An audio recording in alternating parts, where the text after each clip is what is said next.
And off to the city finals, where it became the Braves and Red Sox for the third year in a row. Could the Braves break through?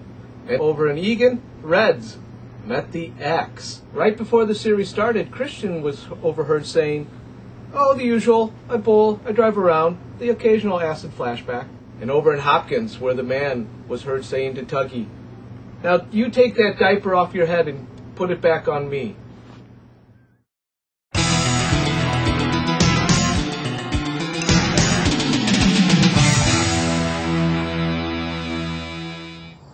We head over to the Knob for the opener of the Eagan Finals between the Reds and, fresh off the jinx busting, the X. One thing easily noticed about the field was the tall, bushy grass that killed nearly every ground ball that was hit. Dr. Seuss mowed down the X's bats one by one until finally the X decided to take matters into their own hands.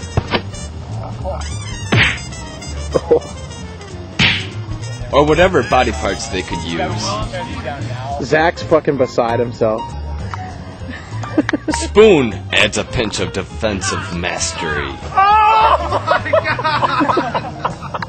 That Eagle? You catch that?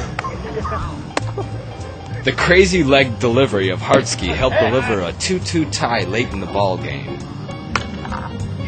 Until Zach untied the game with this little liner in the fourth inning that made it 3-2. The Reds would play just well enough to hold down a 3-2 win in Game 1. With the X looking to get even, Spoon would take the hill for the commies, and while good early, he'd hit trouble in the first inning when Marcus smacked this solo homer to put the X up 1-0. Sped it up because of the light. Christian took the mound and early on was down and dirty. Rally time for the Reds in the top of the third. This hit by Jolly Red Giant in the bad relay that followed put two runners in scoring position for the Dark Lord himself. Palpatine's liner is too hot for Christian to handle, and then he just misses him on his way to first, allowing both runs to score, giving the Reds a 2-1 advantage. Spoon's only hit was the early homer by Marcus, and he'd nail it down, giving the Reds another narrow 2-1 win and a 2-0 lead in the series.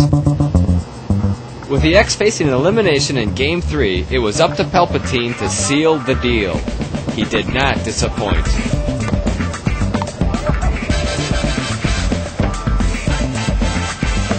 Hey, we had to find some place to highlight J-Ski in this thing. Christian keeps the scoreless tie alive with this whiff gem.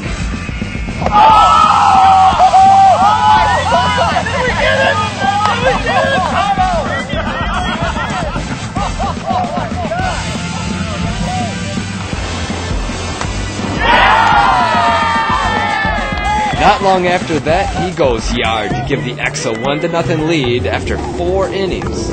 The Reds would answer back, tying it on a solo homer that would leave the game tied after 5. Meanwhile, both pitchers get their whiffle nasty on. Until... The lights just went out in the top of the 10th. Resume on Monday. And resume they did. The game was a marathon, with Marcus finally coming up huge for the X. The X would live to fight another game, winning this 13-inning classic 2-1. Game 4 brought to you by Samsky Kamsky. Could the X force a deciding Game 5, or could the Reds clamp it down and take it in 4? One thing was clear, the pitchers were once again ready to go the distance.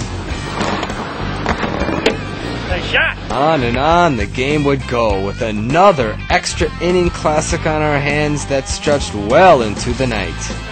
And then, the death blow. Spoon's solo homer shattered the scoreless tie in the top of the 11th, and they'd add 2 more to wrap up a classic game by a 3-0 score and a classic series 3-1.